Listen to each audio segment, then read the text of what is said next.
오늘은 누가복음 17장 11절로 19절까지의 말씀을 통하여서 그 나머지 9은 어디 있느냐라는 예수님의 질문에 반응하는 시간 되기를 원합니다.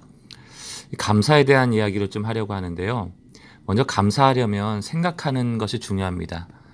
성경은 늘 우리에게 기억하라, 또 하나님이 행하신 일을 생각해보고 돌아보라, 이런 권면을 많이 합니다. 영어 단어도 thank, 감사하다라는 것은 think 해야 된다, 이렇게 어원을 같이 하고 있는 것도 그런 이유라고 생각합니다. 그런데 이제 요즘 시대를 보면은 우리가 돌아보고 기억하고 생각하는 것을 방해하는 시대인 것 같습니다. 눈을 뜨자마자 핸드폰을 통해서 하루에 600개가 넘는 정보를 보고 또 수많은 소리와 또 수많은 것들을 보면서 온통 오늘을 살고 지금을 사는데 에너지를 쓰고 있는 것이 현실입니다. 그러다 보니까 과거를 돌아보고 기억하고 생각하는 힘은 많이 약화되는 것이죠. 감사라는 것이 기억해야 된다라는 그런 맥락으로 저희가 생각할 수 있을 때에 도대체 감사라는 게 무엇일까? 도대체 돌아보지 않는 사람들은 왜 돌아보지 않을까를 좀 볼 필요가 있을 것 같아요. 감사의 반대말을 저희가 좀 생각해 보면 좋을 것 같은데, 인생이 잘 안 풀릴 때 우리는 감사하지 않습니다. 감사하지 않고 오히려 불평하게 되죠. 그래서 감사의 반대말은 불평이다, 불만이다, 이렇게 얘기할 수도 있습니다. 그런데 인생이 잘 풀려도 감사하지 않을 때가 많아요. 왜 그럴까요? 인생이 잘 풀릴 때는 그것이 하나님께로부터 온 선물이고 은혜라고 생각하지 않고 자기가 열심히 노력해서 얻은 결과인 양 당연한 것으로 여기기 때문입니다. 그래서 감사의 반대말을 살펴보면, 특별히 과거에 하나님이 하신 일을 돌아보지 않는 사람들을 보면 그냥 불평하거나 아니면 자기가 얻은 결과로 당연히 여기는 사람들이 감사하지 않는 것이죠. 그러므로 감사라는 것은 인생이 잘 풀리지 않을 때도 불평하지 않고 잘 풀릴 때도 당연하게 여기지 않으며 하나님 앞에 늘상 하는 어찌 보면 신앙인의 기본적인 태도다라고 말할 수 있어요. 그런 맥락으로 성경도 말하고 있지 않습니까? 데살로니가전서 5장 16절에서 18절, 항상 기뻐하라, 쉬지 말고 기도하라, 범사에 감사하라, 범사에 감사하라. 이것이 그리스도 예수 안에서 너희를 향하신 하나님의 뜻이다. 불평하고 당연히 여기는 것이 아니고 일이 잘 풀릴 때나 혹은 일이 잘 풀리지 않을 때나 범사에 감사하는 것이 하나님께서 우리에게 바라시는 뜻이라는 말씀입니다.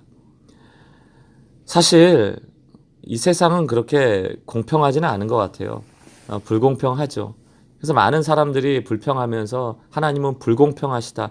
왜 저 사람에겐 주고 나에겐 주지 않았지? 뭐 이런 생각을 할 때가 있어요. 그런데 성경을 보니까 태고 이래로 인생사는 또 이 땅은 완전하지 않기 때문에 불공평이 늘 있더라고요.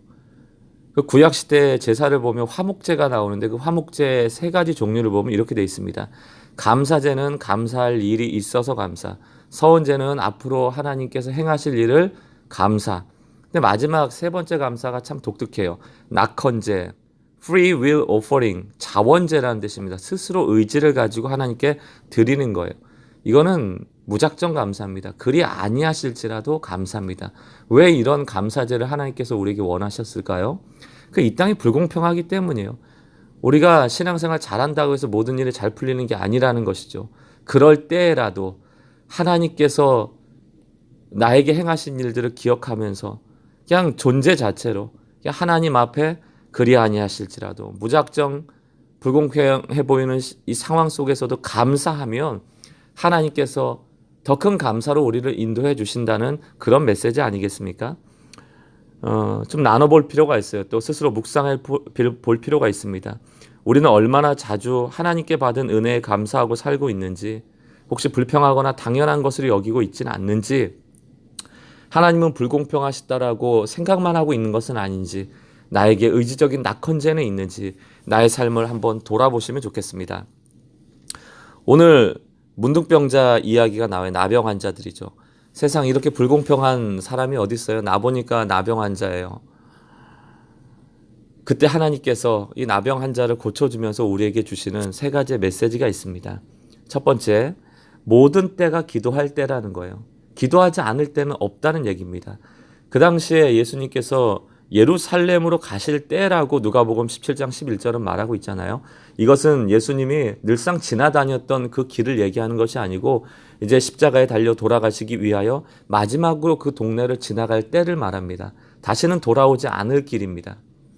그 당시 문둥병자가 10명만 있었겠습니까? 많은 문둥병자가 있었죠. 그러나 아마도 상상력을 발휘하자면 그들은 이불을 뒤집어 쓰고 이제 나의 인생은 끝났어. 나는 문둥병자로 살다가 이렇게 죽는 거지. 나는 소외당하는 게 마땅한 삶이야 라고 아마 포기하고 이불 속 안에서 그 어두움 속에서 너는 끝났다는 사단의 음성을 들으며 절망하고 있었을지 모르겠어요. 그러나 이 10명은 이불 밖으로 나왔고 예수님이 지나가실 때 간구했고 그 간구를 통하여 치유되어지는 놀라운 은혜를 경험하게 되는 것이죠. 고린도후서 6장 2절 이르시되 내가 은혜 베풀 때에 이게 때가 있다는 거예요. 카이로스 하나님이 결정적인 때를 주신다는 겁니다. 내가 은혜 베풀 때에 너희에게 듣고 구원의 날에 너희를 도왔도다 하셨으니 보라 지금은 은혜 받을 만한 때요 보라 지금은 구원의 날이로다. 지금 어려움 때문에 이불 뒤집어 쓰고 계신 성도님이 계시다면 일어나셔야 됩니다. 오늘 바로 하나님이 역사하실 때인지 누가 알겠습니까? 시간과 기회는 우리가 주인이 아니고 하나님만이 주인이신데 그러므로 우리가 알 수 없는데 그래서 우리가 깨어 기도해야 되는 것입니다. 언제가 주의 때인지를 모르기 때문에 모든 때에 기도해야 된다는 것이죠. 히브리서 4장 16절 그러므로 우리는 긍휼하심을 받고 때를 따라 돕는 은혜를 얻기 위하여 은혜의 보좌 앞으로 담대히 나갈 것이라. 기도를 놓치고 계신 성도가 계시다면 하나님의 기회와 하나님의 은혜를 경험하기 위해서라도 쉬지 않고 기도하는 성도들 되셔야 되겠습니다. 오늘 이 나병 환자를 통해서 주시는 두 번째 메시지는 감사가 먼저다. 가장 중요한 게 감사라는 것입니다. 예수님이 특별한 방법으로 문둥병자를 치유하세요. 손을 대고 기도하신 것이 아니고 그냥 멀찍이서 명령하신 거예요. 제사장에게 가서 너희 몸을 보여라. 그런데 제사장에게 몸을 보이러 가는 과정 속에서 병이 나아버립니다. 그 길 위에서 나았어요. 9명의 문둥병자들은 예수님이 제사장한테 가서 보이랬으니까 보이러 간 겁니다. 그리고 앞으로 이 나병만 나으면 내가 이렇게 살아봐야지라는 아주 장밋빛 인생을 꿈꾸고 있었을 텐데 이제 그 삶을 살기 위해서 주저하지 않고 뛰어간 거예요. 그러나 한 명은 예수님께 감사한 마음으로 돌아와서 영광을 돌렸죠. 아마 그 한 명을 사마리아인이다라고 칭하는 것을 보면 그냥 제사장에게 갔던 9명은 유대인이다라고 예측해 볼 수 있습니다. 율법대로 유대인들은 정결 율례를 쫓아 제사장에게 몸을 보이러 갔을지는 모르겠어요. 그것을 죄라고 얘기할 수 없을지는 모르겠어요. 그러나 예수님께서 기뻐하셨던 것은 율법을 쫓아 제사장에게 가기 전에 먼저 자기에게 은혜 주신 자에게 감사하는 이 사마리아인을 칭찬하고 있더라는 것이죠. 우리가 생각해 볼 필요가 있습니다. 혹시 예수님을 내가 복 얻는 용도나 이용하기 위해서 신앙생활 하시는 분 계시지 않습니까? 기도 응답, 좋은 일 생기고 나면 이제는 예수님 때문에 복 받았어. 그리고 그냥 누리러 가버리는 분들이 많지 않습니까?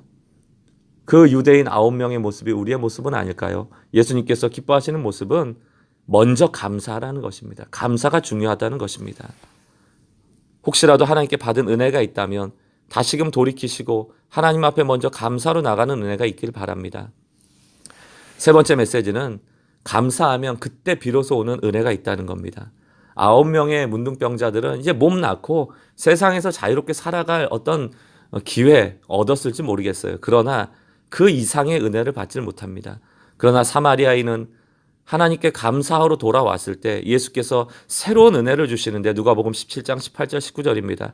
이 이방인 외에는 하나님께 영광을 돌리러 온 자가 없느냐 하시고 19절 그에게 이르시되 일어나 가라 내 믿음이 너를 구원하였느니라 하시더라. 예수님께서는 그 감사를 믿음으로 받아주셨어요.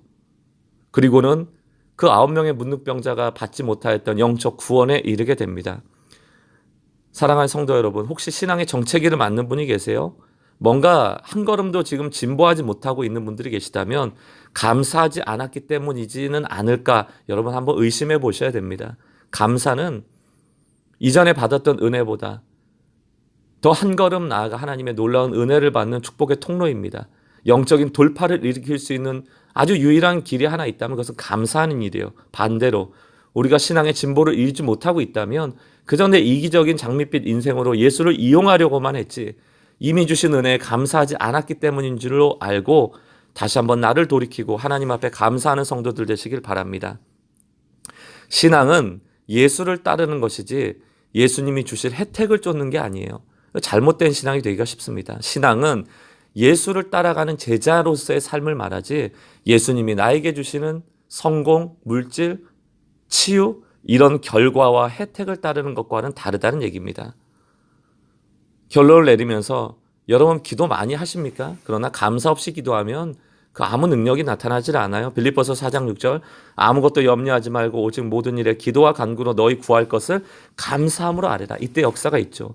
시편 50편 22절 23절 하나님을 잊어버린 너희여 이제 이를 생각하라. 그렇지 아니하면 내가 너희를 찌질이니 건질 자가 없으리라. 감사로 제사를 드리는 자가 나를 영화롭게 하나니. 우리가 예배하고 하나님 앞에 여러 가지 종교 활동을 해도 거기에 감사가 들어있지 않으면 하나님께서는 그 예배를 받지 않는다는 것입니다. 도저히 감사할 수 없는 예상치 못한 불행한 일을 만날 때가 있죠.